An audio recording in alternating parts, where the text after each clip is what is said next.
Hi guys, welcome to my YouTube channel. Hope आप सभी बहुत अच्छे होंगे। आज के इस वीडियो में हम समझने वाले हैं लव फोबिया के ड्रामा के एपिसोड 2 को, वो भी बिल्कुल हिंदी में।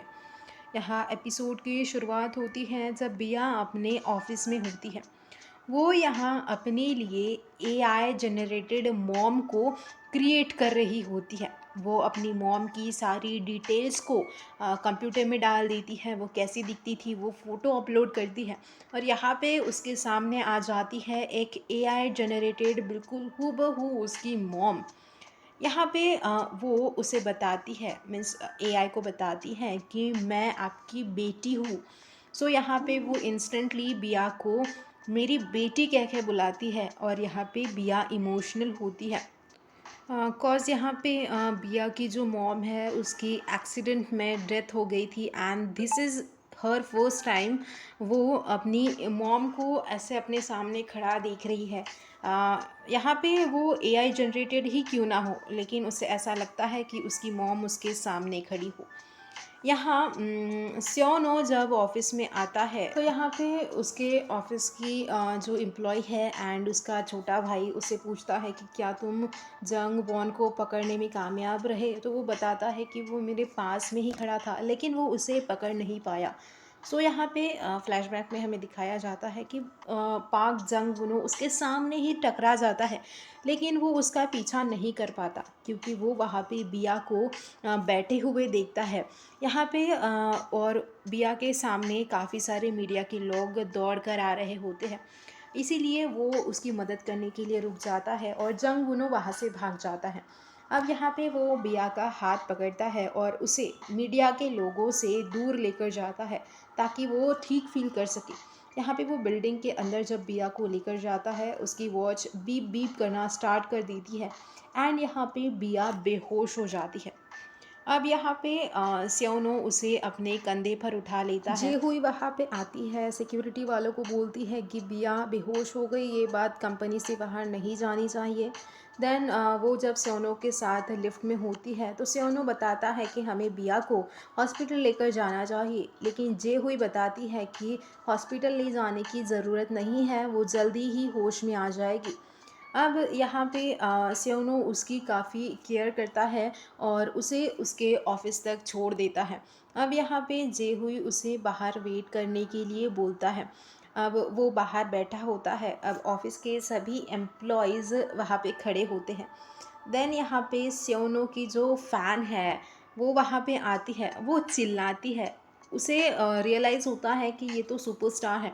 बाकी के एम्प्लॉयज़ को पता नहीं था कि ये कौन है। अब दूसरी ओर यहाँ पे बिया की वॉच बीप बीप करती है और तभी बिया को होश आने लग जाता है। अब हमें यहाँ पे फ्लैशबैक का सीन दिखाई देता है। यहाँ पे हमें बताया जाता है कि वो 1 घंटे बाद बेहोश क्यों होती है। अब देखो, यहाँ पे बिया अपनी मॉम को किसी से बात करते हुए सुनती है कि मैं अभी तुमसे मिलने आ रही हूँ, मैं रेडी होके 5 मिनट में मिलती हूँ। सो यहाँ पे ये छुप के ये सारी बातें वो सुन लेती है। देन वो प्रिटेंड करती है कि उसने ये बात बिल्कुल भी नहीं सुनी है। सो वो अपनी मॉम को कहती है कि हमें अभी हॉस्पिटल जाना होगा क्योंकि डैड की तबीयत बहुत ख़राब है, हमें उनके पास रहना होगा। लेकिन बिया की मॉम कहती है कि उसे अर्जेंट काम से बाहर जाना पड़ेगा, इसीलिए तुम थोड़ी देर घर पे ही रुको, मैं आने के बाद तुम्हें सारी बात को समझाऊंगी। और वो यहाँ पे काफ़ी खुश नज़र आती है। बिया कहती है कि आप जल्द से जल्द आ जाना क्योंकि मुझे डैड को देखने के लिए हॉस्पिटल जाना है। देन बिया की मॉम वहाँ से चली जाती है। अब यहाँ पे काफ़ी देर हो जाती है, 2 घंटे बीत जाते हैं, तीसरा घंटा भी बीत जाता है, लेकिन बिया की मॉम नहीं आती है। अब यहाँ पे बिया काफ़ी गुस्से में नज़र आती है। अब तभी उसे हॉस्पिटल से कॉल आता है कि आपके फादर की तबीयत बहुत ज़्यादा ख़राब है, इसलिए आपको जल्द से जल्द हॉस्पिटल पहुँचना पड़ेगा। बिया यहाँ पे नंगे पाँव दौड़ती है हॉस्पिटल जाने के लिए और तभी उसे और एक कॉल आता है कि आपके मॉम का कार में एक्सीडेंट हुआ है है, इसीलिए वो अभी हॉस्पिटल ले जा रही है। अब बिया दौड़ती है उस हॉस्पिटल की ओर जहाँ पे उसकी मॉम को एडमिट किया गया है। वो जब हॉस्पिटल में जाती है तो वो अपनी मॉम को खून से लथपथ देखती है, और वो देखती है कि और एक अंकल भी उनके कार में थे और उनके साथ उन दोनों का एक्सीडेंट हुआ। अब यहाँ पे फ्लैशबैक में दिखाया जाता है कि बिया अपनी मॉम को उसी आदमी की कार से बाहर निकलता हुआ देखती है। अब यहाँ पे जब बिया की मॉम को थोड़ा होश होता है तो बिया उनके पास जाने ही वाली होती है कि बिया की मॉम तभी दम तोड़ देती है। यहाँ पे बिया की मॉम की डेथ हो जाती है। देन यहाँ पे बिया को उसके डैड के हॉस्पिटल से कॉल आता है कि आपके डैड भी इस दुनिया में नहीं रहे, उन्होंने भी अपना दम तोड़ दिया। यहाँ पे बिया ने एक ही दिन में एक ही टाइम पे अपने मॉम और डैड को खो दिया था। अब ये दुख तो सबसे बड़ा दुख था। वो काफ़ी ज़्यादा रोती हुई नज़र आती है। देन वो जब हॉस्पिटल से बाहर जा रही होती है तो उनके आसपास जितने भी लोग होते हैं वो बात करते हैं कि बिया की किस्मत कितनी ख़राब है, उसने एक ही बार में अपनी मॉम डैड को खो दिया। वो लेडीज़ यहाँ बात करती है कि बिया की मॉम का अफेयर था, वो किसी आदमी के साथ कार में जा रही थी एंड देन एक्सीडेंट हो गया। अब ये सारी बातें जब वो सुनती है, पहले ही उसे मॉम डैड के खोने का दर्द था, दुख था, एंड और अपने मॉम के बारे में ऐसा सुनकर वो यहाँ पे बेहोश हो जाती है, वो नीचे गिर जाती है और इसी ट्रॉमा की वजह से बिया हर 1 घंटे में बेहोश हो जाती है। देन उसे होश आ जाता है। अब वो खुद को अपने ही कमरे में बंद करती है, वो बाहर भी नहीं जाती है। तभी उसकी फ्रेंड उसकी डोरबेल बजाती है और यहाँ हमें पता चलता है कि जे हुई ही वो लड़की थी जिसने यहाँ पे बिया को अपने घर से बाहर निकाला और वो उसके साथ तब से अब तक खड़ी है। अब यहाँ पे ऑफिस में बिया को होश आता है। बिया पूछती है कि मैं ऑफिस में कैसे हूँ। देन यहाँ पे जे हुई बताती है कि स्योनो तुम्हें अपनी पीठ पर उठाकर लेकर आया था।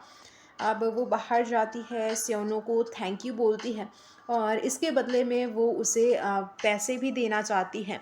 अब यहाँ पे स्योनो कहता है कि ये तो मेरा फ़र्ज़ था, और फिर वो उसके पैसों को मना करके अपने ऑफिस की ओर चला जाता है। स्योनो बस उस ऑफिस में इसलिए रुका था क्योंकि वो अपनी आंखों से बिया को ठीक देखना चाहता है। अब जब वो ऑफिस में अपने पहुंचता है तो वो देखता है कि उसका छोटा भाई बेखौफ काफ़ी रो रहा है और स्योनो से माफ़ी मांग रहा है। तो स्योनो पूछता है कि अब तुमने क्या कर दिया। तो वो बताता है कि वो जंग वॉन के स्टॉक्स में उसने जो पैसे लगाए थे वो उसके नहीं थे, बल्कि उसने वो लोन लिया था। वहीं दूसरी ओर बिया के ऑफिस में काफ़ी सारे कॉल्स आना शुरू हो जाते हैं। ये कॉल्स किस लिए आ रहे हैं? यहाँ पे मीडिया वालों ने बिया और स्योनो को हाथों में हाथ पकड़े हुए दौड़ते हुए उनकी वीडियोस ली एंड वो सभी सोशल मीडियाज़ पे अपलोड हो गई है। इसीलिए उनके ऑफिस में कॉल आ रहा है कि आप दोनों का रिलेशनशिप क्या है। एंड सो यहाँ पे बिया देन ऑनलाइन ये पोस्ट कर देती है कि वो और स्योनो दोनों ही डेट कर रहे हैं। जे हुई बिया की उस पोस्ट को पढ़ती है और यहाँ पे वो शॉक्ड होती है। वो तो छोड़ो, यहाँ पे स्योनो अपने ऑफिस में बैठा होता है और बिया की इस पोस्ट को देखता है तो यहाँ पे वो गुस्से में आ जाता है एंड वो गुस्से से अपने ऑफिस से निकलता है और बिया को कन्फ्रंट करने के लिए उसके ऑफिस की ओर दौड़ता है।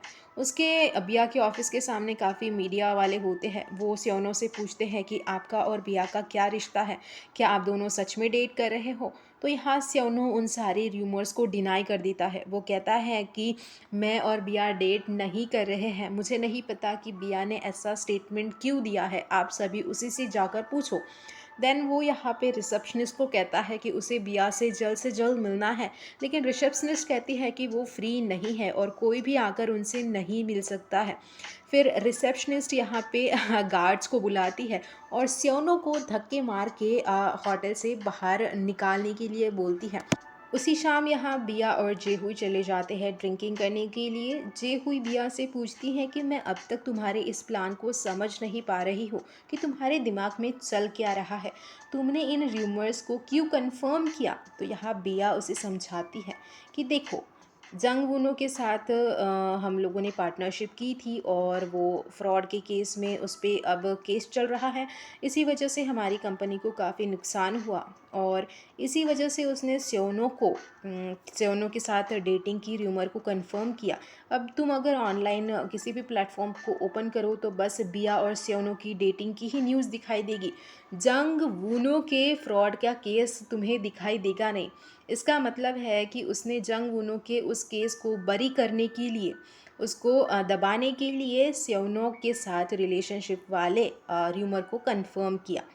अब यहाँ पे स्योनो और अपने छोटे भाई के साथ ड्रिंकिंग कर रहा होता है। यहाँ पे स्योनो को समझ नहीं आता कि बिया ने ऐसा क्यों किया। यहाँ उसका छोटा भाई बेखो कहता है कि वो काफ़ी स्मार्ट वुमन है, उसने इसलिए किया ताकि वो अपनी कंपनी की रेपुटेशन को बचा सके। तुम अब ऑनलाइन जाके जब देखोगे तो जंग वूना का कोई भी आर्टिकल नहीं दिखाई देगा, बस तुम्हारा और बिया का ही आर्टिकल दिखाई दे रहा है। मुझे तो वो काफ़ी इंटेलिजेंट वूमन लगती है। लेकिन यहाँ पे स्योनो कहता है कि मैंने भी मीडिया के सामने ये बोल दिया है कि हम दोनों डेटिंग नहीं कर रहे हैं। लेकिन यहाँ बेखो कहता है कि जो पहले इन ऐसे रूमर्स को कंफर्म करता है उनकी बाजू में ही ज़्यादा ज़ोर होता है। इसका मतलब बिया ने पहले इनके रिलेशनशिप को कंफर्म किया, सो मीडिया वाले ज़्यादा बिया की बात को सीरियसली लेंगे, ना कि स्योनो की बात को। अब बिया यहाँ पे अपने घर पर फ्रूट्स खा रही होती है, तभी उसकी एआई जनरेटेड मॉम उससे बात करने के लिए आती हैं और वो यहाँ पे उससे पूछती है कि तुम आज इतनी खुश क्यों नज़र आ रही हो। तो वो बताती है कि जंग वुनो के केस की जो सारी हेडलाइंस है वो अब मिट गई है। मेरी और स्योनो की डेटिंग न्यूज़ ज़्यादा सर्च में आ रही है, जिससे उसकी कंपनी को कोई नुकसान अब नहीं हो रहा है। अब यहाँ पे उसकी मॉम कहती है कि क्या तुम स्योनो को पसंद करने लग गई हो, क्योंकि तुम उसके नाम से काफ़ी खुश हो रही हो। तो यहाँ पे बिया कहती है कि ऐसा बिल्कुल भी नहीं है, लेकिन वो एक पल के लिए सोच में पड़ जाती है। अब यहाँ पे दिया के एम्प्लॉयज़ जंग वुनो को एक होटल से पकड़ कर लाते हैं। अब उसे बिया कहती है कि मुझे तुमसे कुछ भी नहीं चाहिए, मैं तुम्हें पुलिस वालों के हवाले भी नहीं करूँगी, बस मैं इतना जानना चाहती हूँ कि स्योनो तुम्हारे पीछे क्यों दौड़ा था। तो यहाँ वो कहता है कि मैं तुम्हें ये बात क्यों बताऊँ। तो बिया उसे कहती है कि तुम्हें जो पेनल्टी फ़ी हमारी कंपनी को भरनी है वो मैं आधी कर दूंगी अगर तुम मुझे सच सच बात बताओ तो वो हो यहाँ पे बातचीत करना शुरू कर देता है कि कैसे बेखो यानी कि स्योनो का छोटा भाई उसके स्टॉक्स में इन्वेस्ट किया और उसने वो पैसे लोन शार्क से लिए थे, इसीलिए वो मेरे पीछे दौड़ा था। अब यहाँ पे स्योनो के ऑफिस में वो लोन शार्क्स वाले लोग आते हैं पैसे वसूल करने के लिए, लेकिन यहाँ पे इनके पास बिल्कुल पैसे नहीं होते हैं। यहाँ पे वो जो लोन शार्क्स वाले हैं वो उसके ऑफिस को अपने कब्ज़े में ले लेते हैं। अब यहाँ पे स्योनो कहता है कि मुझे बस थोड़ी दिन की मोहलत दे दो, मैं तुम्हारे पैसे पूरे वापस कर दूंगा। लेकिन यहाँ पे वो लोन शार्क्स वाले लोग कहते हैं कि मैं और तुम्हें दिन नहीं दे सकता। तभी यहाँ पे जे हुई और बिया की एंट्री होती है स्योनो के ऑफिस में। अब यहाँ स्योनो बिया को अपने ऑफिस में देखकर पूरी तरह से शॉक हो जाता है, उसे कोई आइडिया नहीं है कि बिया मेरे ऑफिस में क्यों आई है। अब यहाँ पे वो उस लोन शार्क्स के पास जाती है और उन्हें वो डायरेक्टली बताती है कि तुम ये कंपनी के कागजात मुझे दे दो और स्योनो के भाई ने तुमसे जो पैसे लिए थे एज अ लोन वो तुम ये सारे लेकर चले जाओ और बस वो कंपनी के कागज़ मुझे दे दो। अब यहाँ पे वो उस कॉन्ट्रैक्ट को ख़रीद लेती है। अब लोन शार्क्स वालों को तो उनके पैसों से मतलब था, इसीलिए वो जल्दी ही उन पेपर्स को बिया को ट्रांसफ़र के कर देते हैं एंड वो जो सूटकेस पूरी कैश से भरी थी वो लेकर वहाँ से चले जाते हैं। अब यहाँ स्योनो को समझ नहीं आ रहा है कि इसने लोन के पैसे क्यों दिए और हमारी ऑफिस को क्यों अपने कब्ज़े में किया है। बिया का प्लान एक्चुअली बिजनेस से रिलेटेड होता है। उसका AI dating app for me अब कंट्रोवर्सी में फंस गया है, क्योंकि जिस मॉडल पर एआई बॉयफ्रेंड बनाया गया था वो स्टॉक मैनिपुलेशन स्कैंडल में फंस चुका है। इसलिए कंपनी की रेपुटेशन बचाने के लिए बिया को एक नया फेस चाहिए और उसके लिए वो स्योनो को परफेक्ट कैंडिडेट समझती है। बिया एक्सप्लेन करती है कि अगर स्योनो उसके साथ कोलैबोरेट करे और फॉर्मी ऐप की न्यू एआई बॉयफ्रेंड बनने के लिए अपना इमेज और डाटा यूज़ करने दे तो वो उसकी एजेंसी को वापस स्टेबल बना सकता है, क्योंकि बिया ऑलरेडी लोन शार्क्स को पैसे चुकाकर एजेंसी को टेम्पररीली कंट्रोल कर चुकी होती है। अब यहाँ पे एपिसोड में सेवनो और बिया के बीच का टेंशन और भी क्लियर हो जाता है। दोनों कंप्लीटली अपोजिट पर्सनालिटीज़ है। सेवनो रियल इमोशंस और रिलेशनशिप में बिलीव करता है, जबकि बिया टेक्नोलॉजी और एआई पर ज़्यादा ट्रस्ट करती है। बेखो जो ऑलरेडी फाइनेंशियल क्राइसिस में फंसा हुआ है, वो सीक्रेटली चाहता है कि स्योनो बिया के डील को एक्सेप्ट कर ले ताकि एजेंसी बच सके, लेकिन स्योनो अपनी प्रिंसिपल्स की वजह से कंफ्यूज हो जाता है। एपिसोड 2 के एंड तक सिचुएशन और कॉम्प्लिकेटेड हो जाती है। मीडिया ऑलरेडी बिया और स्योनो के फेक डेटिंग रूमर्स को कवर कर रही होती है और बिया का बिजनेस प्रपोजल भी उन दोनों को एक स्ट्रेंज पार्टनरशिप की तरह पुश कर रहा है। अब सबसे बड़ा क्वेश्चन ये है कि क्या स्योनो बिया के प्रपोजल को एक्सेप्ट करेगा और एआई बॉयफ्रेंड बनेगा? और अगर वो यहाँ पे मान जाता है तो क्या ये सिर्फ बिजनेस पार्टनरशिप होगी या फिर स्लोली उनके बीच रियल फीलिंग्स भी डेवलप होने लगेंगी?